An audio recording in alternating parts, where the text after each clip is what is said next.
ॐ अज्ञानतिमिरन्धस्य ज्ञानाञ्जनशलाकया चक्षुरुन्मिलितं येन तस्मै श्रीगुरवे नमः। नमः ॐ विष्णुपादाय कृष्णपृष्ठाय भूतले श्रीमते भक्तिवेदान्त स्वामिन्निति नामिने। नमस्ते सारस्वते देवे गौरवाणी प्रचारिणे निर्विशेषशून्यवादी पाश्चात्यदेशतारिणे। जय श्री कृष्ण चैतन्य प्रभु नित्यानंद श्री अद्वैत गदाधर शिवासादि गौर भक्त वृंद। हरे कृष्णा कृष्णा कृष्णा हरे हरे, हरे राम राम राम हरे हरे।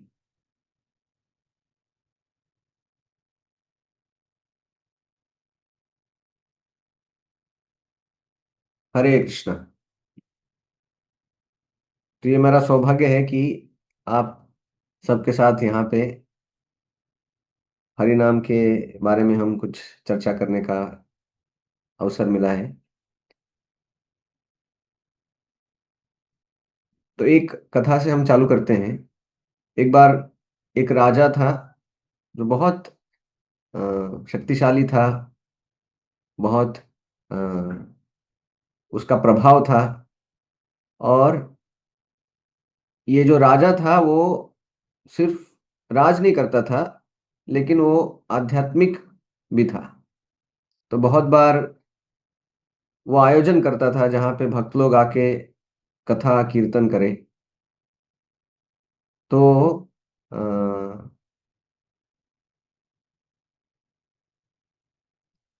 तो ये जो राजा था वो हमेशा भक्तों को आमंत्रित करता था अपने राज में, सुनता था उनसे। तो जब ये राजा सुनता था तो उसके हृदय में भी वैराग्य आने लगा। वो भी सोच रहा था कि शायद मैं भी अभी रिटायर होके जंगल में जाके भगवान का एक्सक्लूसिव स्पेशल सेवा करूंगा, क्योंकि इसमें तो कुछ है नहीं। तो एक दिन उन्होंने निर्णय कर लिया, अपने पत्नी को बताया कि देखो, आध्यात्मिक जीवन जो है वो बहुत महत्वपूर्ण है और मैं ये छोड़ना चाहता हूँ। तो पत्नी ने भी बोला ठीक है, जैसा आपका प्रस्ताव। तो फिर राजा सब धन धान, बड़ा साम्राज्य, सब छोड़ के, हाथी घोड़े, उनका सब मान मतलब सब छोड़ के एक दिन गए और जंगल में जाके साधना करने लगे, दूसरे साधुओं के साथ आदान प्रदान करने लगे। और ये जो उनकी पत्नी थी वो भी सोची कि अगर मेरे पति ने ऐसे वानप्रस्थ लिया है तो मैं भी क्या करूंगी यहाँ पे। तो वो भी निकल गई, अ, वो भी अपनी साधना में लग गई। तो कुछ महीने होने के बाद ये जो पत्नी है अभी वो भी एक साध्वी बन के रह रही थी। तो ये साध्वी जब उसी आश्रम में आई जहाँ पे ये राजा भी था, पत्नी थी वो उसकी, लेकिन अभी वो भी चेंज हो गई थी। और ये राजा भी अभी साधु के वेश में था। तो ये पत्नी ने तो तुरंत पहचान लिया कि ये मेरे पति है। लेकिन उन्होंने देखा कि उनके पति खुश नहीं थे। वो हमेशा अ, विचारों में या किसी चीज में डूबे रहते थे। और बल्कि इतना सुंदर वातावरण था वहां पे, इतने सारे साधु थे, इतने सारे भक्त थे, आध्यात्मिक वातावरण था। लेकिन ये जो राजा है वो मुंह लटका के बैठता था वहां पे, ऐसे कि कुछ कमी है। तो एक दिन उन्होंने राजा को पूछा कि आपको कैसा लग रहा है यहाँ पे, और आप कौन हैं। तो जब ये प्रश्न पूछा, जो अभी साधु हो गया था राजा, कि आप कौन हैं, तो राजा बहुत उत्साह से बोलने लगा कि मैं तो राजा हूँ, बहुत बड़ा राजा था मैं, और इतना मेरा धन था, इतना मेरा संपत्ति था, इतने मेरे मंत्री थे, और बैंक बैलेंस इतना था, और वो सब छोड़ के मैं यहाँ पे आध्यात्मिक अ, उन्नति के लिए आया हूँ। तो फिर वो जो उसकी ही पत्नी पूछ रही थी उसको, उसको पता चला कि ये राजा इतना मायूस क्यों रहता है। क्यों? क्योंकि उन्होंने मुकुट तो छोड़ा था राजा का, लेकिन हृदय में अभी भी वो अपने को राजा ही मानता था। उसने बैंक बैलेंस छोड़ दिया था, लेकिन अभी भी वो सोच रहा था कि वो मेरा था और मैंने वो छोड़ दिया है। तो ये जो पहचान था उसका कि मैं राजा हूं, वो चेंज नहीं हुआ था। वो अपने आप को राजा ही मानता था 4 साल बाद भी। और उसके कारण उसका जो साधना है उसमें विघ्न आ रहा था। वो हमेशा विचलित रहते थे, जब में मन नहीं लगता था उनका। तो फिर पत्नी ने उनको बताया कि क्या प्रॉब्लम है, क्यों आपका मन साधना में नहीं लग रहा है, क्यों आपका मन जप में नहीं लगता है, क्यों ये सब इतना अच्छा वातावरण परिवेश होने के बाद भी मन मायूस रहता है। तो यहाँ पे हम एक देखते हैं कि हम अभी भक्त बनने का प्रयास कर रहे हैं, लेकिन जब हम अपना जो पहचान है, भौतिक पहचान, हम हमारा भौतिक पहचान मतलब, मैं समझता हूँ कि मैं महाराष्ट्रियन हूँ, मैं भारतीय हूँ, मैं अमेरिकन हूँ, मैं रशियन हूँ, मैं हिंदू हूँ। तो ये जो पहचान है वो शारीरिक लेवल पे है। तो ये जो पहचान को जितना हम पकड़ के रखते हैं, उतना जब हम साधना करते हैं उसमें प्रॉब्लम करता है। क्योंकि जब तक हम वो पहचान आध्यात्मिक रूप में परिवर्तित नहीं करते हैं, तब तक पूर्ण रूप से आध्यात्मिक चेतना में प्रवेश प्रवेश करना एक साधक को बहुत मुश्किल लगता है।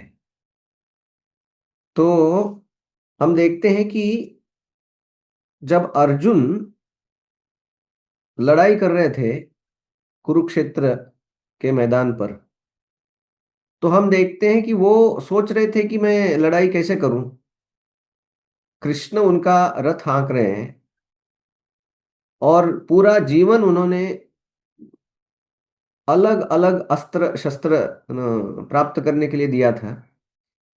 लेकिन जब उन्होंने देखा कि द्रोण है, भीष्म है, और उनके सब भाई और सगे संबंधी हैं, तो वो सोच रहे थे कि शायद मेरा जो अ, मैंने सोचा था कि राज प्राप्त करने का, अभी मुझे नहीं चाहिए वो, मैं अभी लड़ाई नहीं करूंगा।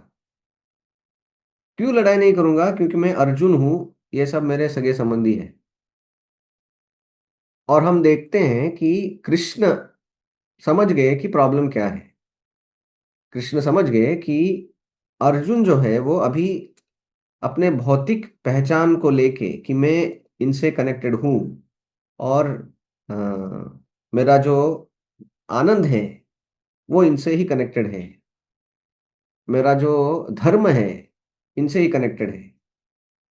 तो भगवत गीता बताया गया, अर्जुन को कृष्ण ने बहुत स्पष्ट रूप से बताया कि कैसे ये जो चेतना है कि मैं शरीर हूं और ये शरीर से ही मेरा पहचान हो रहा है। तो ये जब पहचान बदल गया, जब इसीलिए आप देखते हैं कि भगवत गीता का पहले चैप्टर में तो अर्जुन जो है वो अलग अलग प्रश्न पूछ रहे हैं। दूसरे अध्याय में भगवान उनको जो असली पहचान है वो करवा रहे हैं कि आप आत्मा है, शरीर नहीं है। ना तो ये आपके सगे संबंधी जो लग रहे हैं वो भी आत्मा है। तो हम देखते हैं कि ये दुनिया में हम आते हैं और अपना पहचान बनाने के लिए अलग अलग प्रकार से, अलग अलग रूप से हम बहुत मेहनत करते हैं। आप देखेंगे ये दुनिया में सब लोग अपना खुद का पहचान बनाने में व्यस्त रहते हैं। कोई अपने आप को डॉक्टर बनाने में व्यस्त है, कोई अपने आप को इंजीनियर बनाने में व्यस्त है, कोई अपने आप को बिजनेसमैन बनाने के लिए व्यस्त है, कोई अपने आप को पति पत्नी या अ, एक ऐसा बनाने के लिए व्यस्त है। तो हम देखते हैं कि ये दुनिया के जितने भी अलग अलग प्रकार की पहचाने हैं, उनसे जब तक हम ऊपर नहीं उठेंगे तब तक जब में पूर्ण रूप से अ, निमग्न होना, उसमें एब्जॉर्ब होना संभव नहीं है। क्योंकि जितना हम अपने आप को ये शरीर और शरीर से रिलेटेड पहचान को पकड़ के रखते हैं, तो हमारा जो मानसिकता है, हमारे जो भाव है, हमारे जो इमोशंस है, वो भी बहुत स्ट्रांग रहते हैं जब हम साधना करते हैं। तो एक कथा आता है कि जो जनक महाराज थे, तो जनक महाराज रोज भागवत कथा सुनने के लिए आते थे। और जो कथावाचक होते थे वो जब तक ये महाराज जी आते नहीं थे तब तक वो वेट करते थे कि महाराज, जनक महाराज जब आएंगे तो फिर वो कथा चालू करेंगे। तो कभी कभी बाकी जो लोग आते थे, वो मंत्री आते थे, वहाँ के जितने भी लोग हैं वो सब आते थे। और वो कभी कभी बहुत डिस्टर्ब हो जाते थे, गुस्सा करते थे कि अरे अभी इतने सारे लोग आ गए हैं, आप चालू करो कथा, आप वेट क्यों कर रहे हो। तो ये कथावाचक जो थे, उनको पता था कि ये जो राजा है वो सामान्य राजा नहीं है, वो इतने महान राजा है, भगवान के भक्त हैं। तो उनके लिए वेट करते थे। तो बोले ठीक है, मैं आपको बताता हूँ कि मैं उनके लिए वेट क्यों कर रहा हूँ। और फिर एक दिन क्या हुआ कि भागवत का कथा चल रहा था और पीछे से घबराया हुआ उनका जो सैनिक था राजा का, वो भागते भागते आया और राजा को बोला कि महाराज जी, आपका जो महल है उसके उत्तर भाग में आग लग गया है। अभी महाराज का महल तो बहुत बड़ा था, कई एकड़ जमीन पे वो बना था। तो जब महाराज ने सुना कि उत्तरी भाग में लग गया है आग, तो उन्होंने वो सैनिक को बोला कि देखिए आप जाइए और ये मिनिस्टर को बोलिए, वो कर देंगे, मैं आता हूँ। ये मेरा भागवत का कक्षा जैसे ही खत्म होता है मैं तुरंत आता हूँ वहाँ पे। तो ये जब चल रहा था तो बाजू वाले मंत्री ने सुन लिया। तो बाजू वाला मंत्री सोच रहा था कि मेरा घर भी उसी डायरेक्शन में है, तो वो तुरंत उठ गया। तो दूसरे मंत्री ने पूछा कि क्या हुआ। बोला वहां पे आग लग गया है। तो ये जो न्यूज़ था वो तुरंत फैल गया पूरे पंडाल में, जहाँ पे सब लोग बैठ के कथा सुन रहे थे। आधा पंडाल खाली हो गया क्योंकि सब लोग उठ के चले गए कि मेरा भी घर उसी साइड में है, तो कुछ प्रॉब्लम तो नहीं है। और फिर कुछ ही लोग बचे थे जो कथा जब चल रहा था, बाद में वो आग शांत हो गया, सब लोग वापस आ गए। तो फिर ये कथावाचक बोल रहे थे कि देखिए, घर तो जल रहा था महाराज का, वो यहाँ पे बैठे, वो कथा सुन रहे थे। ऐसे नहीं कि वो उनको कुछ लगता नहीं है, उनको भी लगता है कि घर है और भगवान का प्रॉपर्टी है। तो उन्होंने अपना इंतजाम कर लिया कि उनको बोला कि किसी को बताओ और वो आग शांत करो। लेकिन वो भागवत कक्षा छोड़ के नहीं गए। लेकिन बाकी लोग, उनका घर नहीं जल रहा था, उनको तो सिर्फ आशंका हुआ कि शायद मेरा भी घर आग पकड़ लेगा, तो उससे वो भाग गए वहां से। तो हम देखते हैं यहाँ पे कि एक साधक जो होता है, उसका असली पहचान तब पता चलता है जब उसके जीवन में सुख या दुख आता है। तो यहाँ पे ये जो अ, राजा था, जनक महाराज, उनको असली सुख जो था वो भागवत का कथा श्रवण करने में आ रहा था। क्यों? क्योंकि वो समझते थे कि मैं आत्मा हूँ, भगवान का दास हूँ, और मेरा असली सुख आत्मा का जो है वो भागवत का श्रवण करना है। लेकिन बाकी जो लोग थे, वो सोच रहे थे कि हम तो मंत्री हैं, और मंत्री होने के नाते अभी राजा यहाँ पे बैठा है तो हमको भी बैठना पड़ेगा। और मंत्री होके वो ये कथा सुन रहे थे, एक घर का मालिक होके वो ये कथा सुन रहे थे। और जो जनक महाराज थे वो वहां पे कथा सुन रहे थे, एक राजा करके नहीं बैठे थे। वो वहां पे भगवान का दास के रूप में बैठे थे, और उनका खुशी और उनका दुख वो भी उसी पहचान से निगड़ित था। तो हम देखते हैं कि किस परिस्थिति में हमको सुख मिलता है और किस परिस्थिति में हमको दुख मिलता है, उससे हम सोच सकते हैं कि मेरा पहचान क्या है। क्या हम अपने आप को आत्मा के रूप में पहचान रहे हैं? क्या हम अपने आप को भगवान के दास के रूप में पहचान रहे हैं, या हम अपने आप को किसी और पहचान के रूप में देख रहे हैं? तो हम देखते हैं कि ये दुनिया में जो भौतिक पहचान है, वो जब तक बना रहेगा तब तक हमारा जो आध्यात्मिक साधना है उसमें बाधा रहेगा। जैसे हम देखते हैं, अगर अभी हम जप करने के लिए बैठे हैं, तो जब हम जप करने के लिए बैठते हैं तो बहुत सारे विचार आते हैं हमारे मन में। विचार आता है कि आज अ, प्रसाद में क्या होगा, या विचार आता है कि प्लानिंग करना है, बहुत सारे चीज़ें हैं, तो आज खत्म करना है इसको।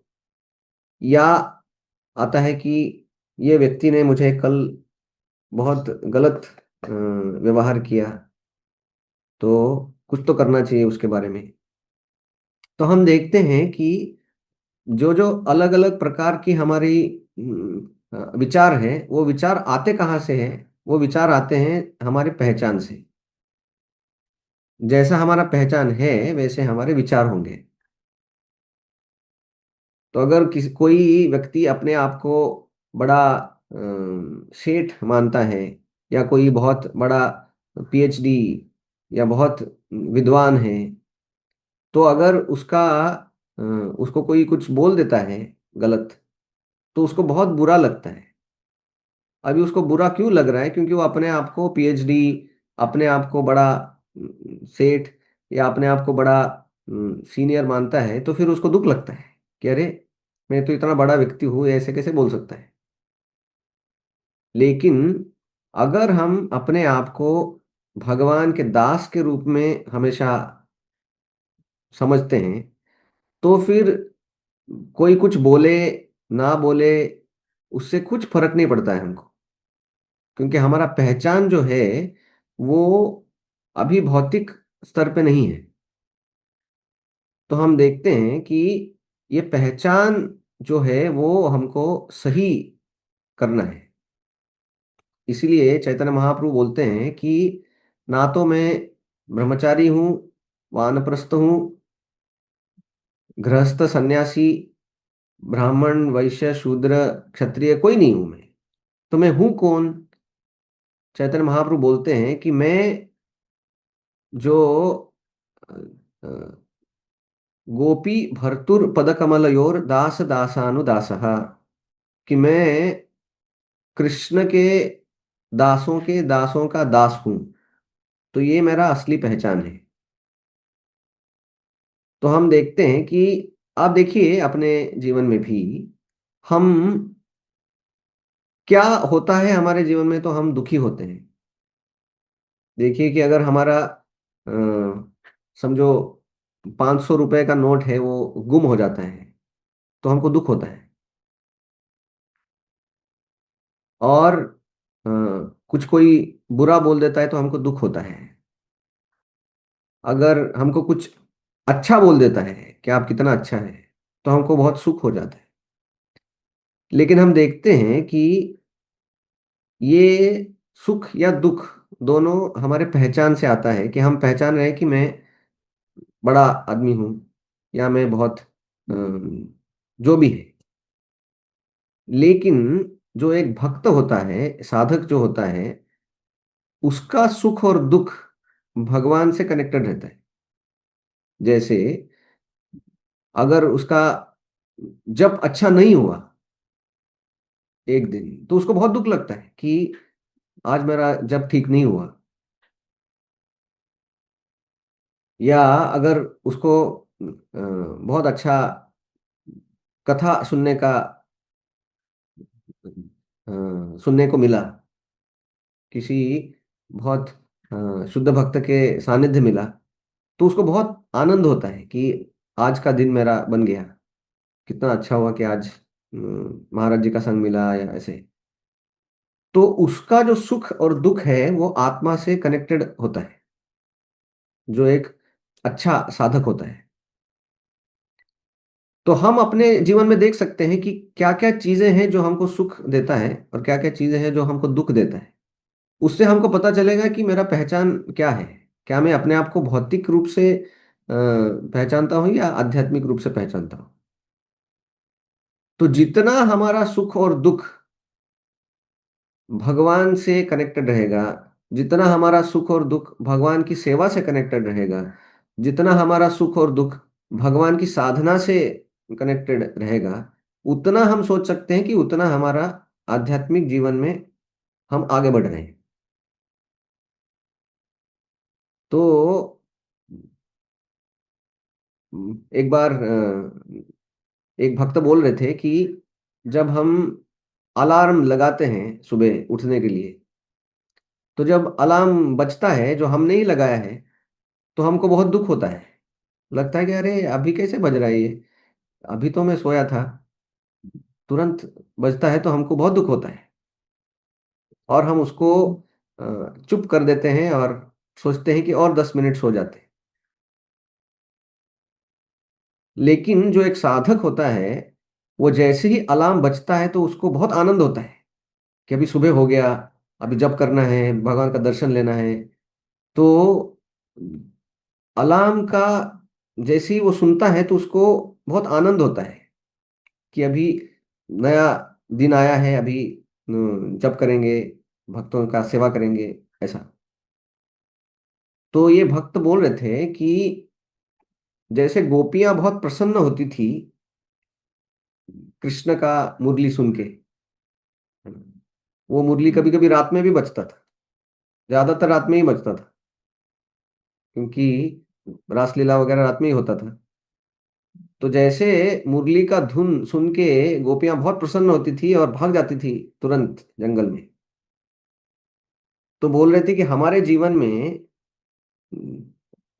गोपियों का स्तर तो बहुत ऊंचा है, कृष्ण का मुरली सुनना तो बहुत ऊंचा स्तर है, लेकिन वो बोल रहे थे कि एटलीस्ट जब हम अलार्म का ध्वनि सुनते हैं और प्रसन्न हो जाते हैं, तो समझना चाहिए कि मैं आध्यात्मिक उन्नति कर रहा हूँ, कि अ, अभी मेरा जो सुख दुख है वो भगवान से कनेक्टेड है। तो ये जो हमारा पहचान है, आध्यात्मिक पहचान, वो जितना स्ट्रांग रहेगा, उतना हमारा आध्यात्मिक कार्य जो है वो बहुत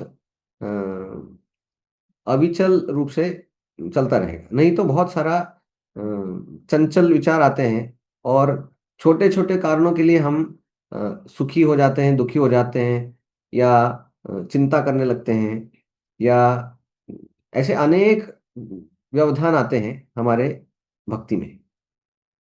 तो जब हम जप कर रहे हैं, तो बार बार बार बार हमको ये याद दिलाना पड़ेगा कि मैं जप करने के लिए बैठा हूँ। क्यों?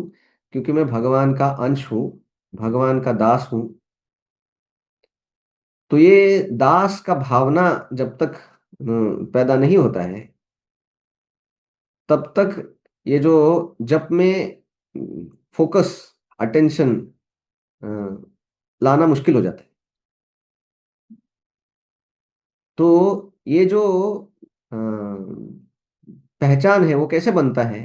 वो पहचान बनता है जब हम प्रभुपाद ने दिए हुए जो भक्ति का मार्ग है, उसको बहुत गंभीरता से हम लेते हैं। रोज सुबह उठना, जप करना, प्रभुपाद जी के, महाराज जी के लेक्चर सुनना, भक्तों को सेवा करना। तो ये जब हम करते हैं धीरे धीरे धीरे धीरे, तो फिर हमारा जो मानसिकता है, हमारा जो पहचान है वो बदलने लगता है। पहले हम अपने आप को ये दुनिया के मानते हैं कि मैं ये दुनिया का हूँ।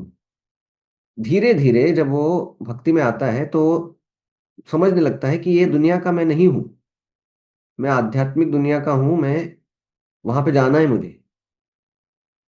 तो ये जब प्रॉपर क्लियर हो जाता है हमारे जीवन में कि मेरे अलग अलग प्रकार की कर्तव्य हो सकता है, अलग अलग प्रकार के रिस्पॉन्सिबिलिटीज हो सकते हैं, लेकिन ये मेरे असली रिस्पॉन्सिबिलिटीज नहीं है। मेरा असली कार्य, कर्तव्य है भगवान का दास के रूप में सेवा करना। तो हम देखते हैं कि ये पहचान जो है वो बदलते रहता है। जो भौतिक पहचान है ना, वो बदलते रहता है ये दुनिया में। और जैसे ही वो बदलता है, हमारा मन भी बदलता है। एक भक्त बता रहे थे कि अ, जब वो गए थे नॉर्थ इंडिया, उत्तर भारत में गए थे, तो उनके एक वहाँ पे भक्त थे। उनका बिजनेस था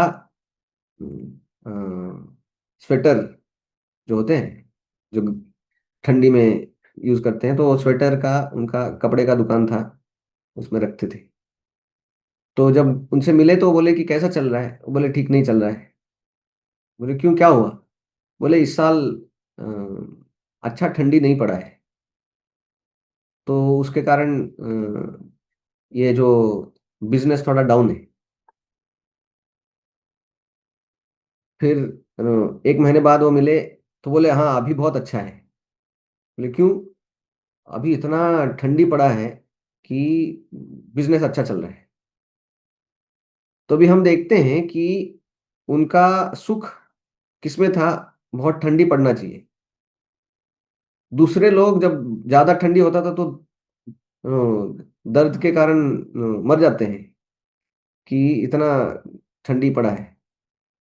तो वो बाकी लोगों के लिए वो बहुत दुख का कारण है कि बर्फ के जैसा ठंडी पड़ा है। लेकिन ये भक्त, ये जो थे, वो अपने आप को सोच रहे थे कि मैं तो बिजनेसमैन हूँ, और जब बड़ा ठंडी पड़ता है तो वो बहुत उसको आनंद होता था कि हाँ, ये बहुत अच्छा है। तो हम देखते हैं ये दुनिया में सुख और दुःख दोनों हमारी पहचान के ऊपर बने होते हैं। तो जब हम ये सुख और दुःख दोनों आध्यात्मिक रूप से जब देखना चालू करते हैं, तो जब मैं बहुत सावधानी से अ, अटेंशन से ध्यानपूर्वक जब करना आसान हो जाता है। क्योंकि ये दुनिया के जितने भी चीज़ें हैं, जितने भी बड़ी-बड़ी चीज़ें हैं, वो सब बहुत, बहुत छोटी हैं।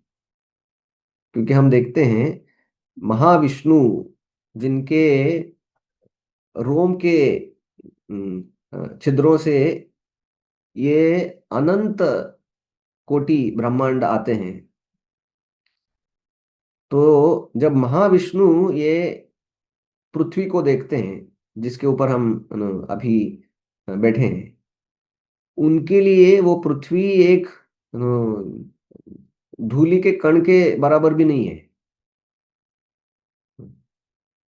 क्योंकि वो ऐसे कई ग्रह है जो बनते हैं, मिटते हैं, बार-बार प्रलय होता है। तो जब महाविष्णु देखते हैं तो उनके लिए तो एक धूलि का कण है। लेकिन जो वहाँ पे रह रहे हैं वो धूलिया के कण के ऊपर, वो सोचते हैं कि मैं यहाँ का राजा हूँ, मैं यहाँ का मालिक हूँ, मैं यहाँ का अभी ये करना है, वो करना है। तो हम देखते हैं कि जितना हम अपनी चेतना को ऊपर उठाते हैं, उतना ये दुनिया के चीज़ें बहुत छोटी लगने लगती हैं। जैसे प्रभुपाद जी भी उदाहरण देते हैं कि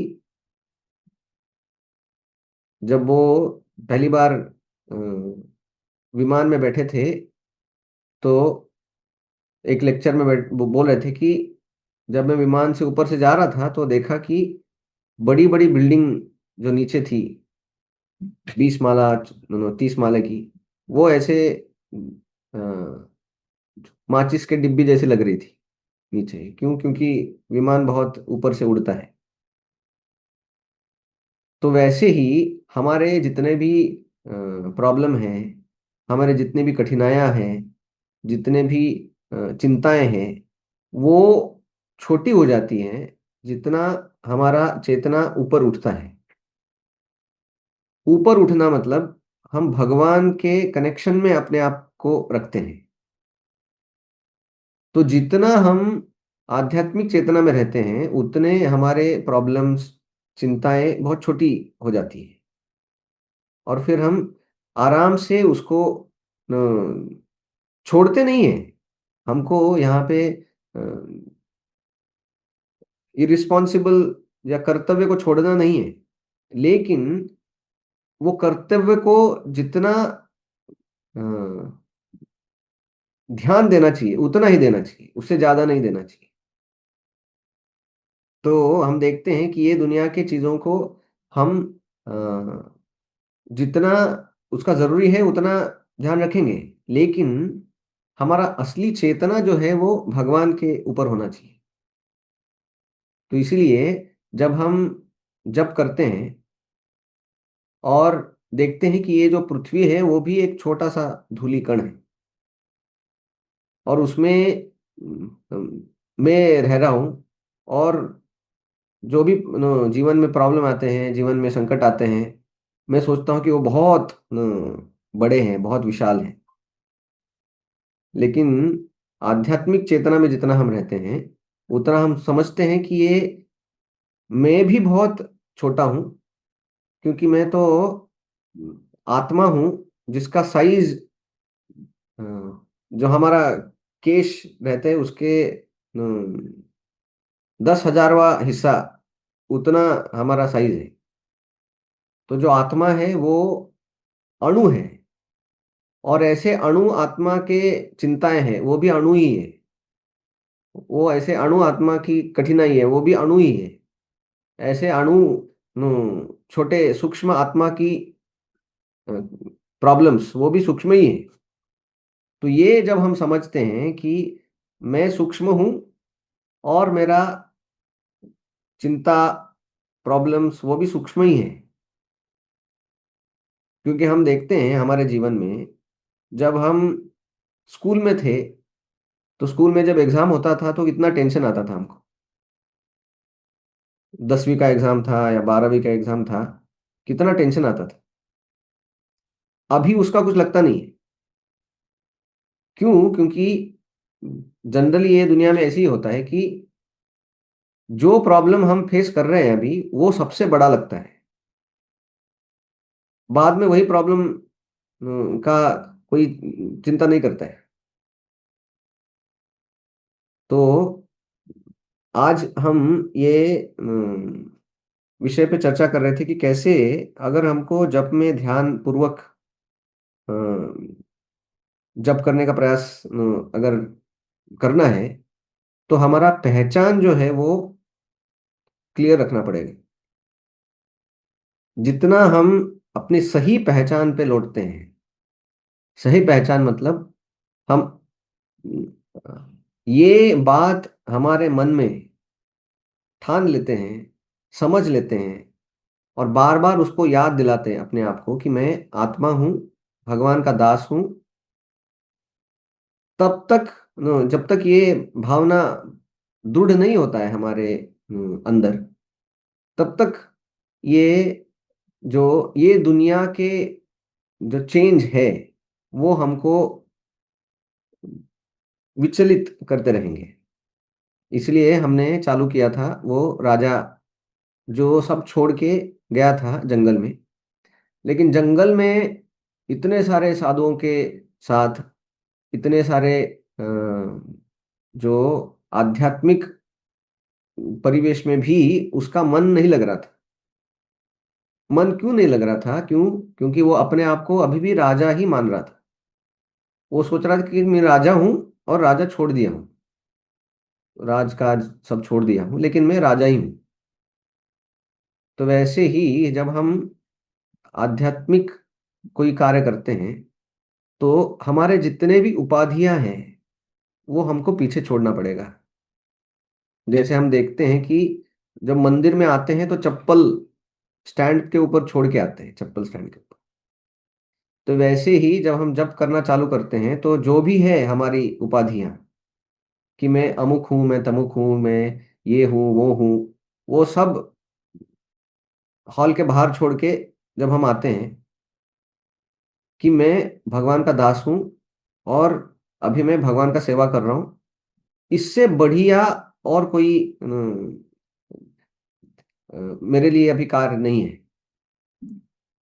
तो जो भी भगवान के सेवा है या हमारा साधना है, उसको हम 100% अपने आप को दे सकते हैं, जब हमको पता चलता है कि ये ही मेरा असली पहचान है।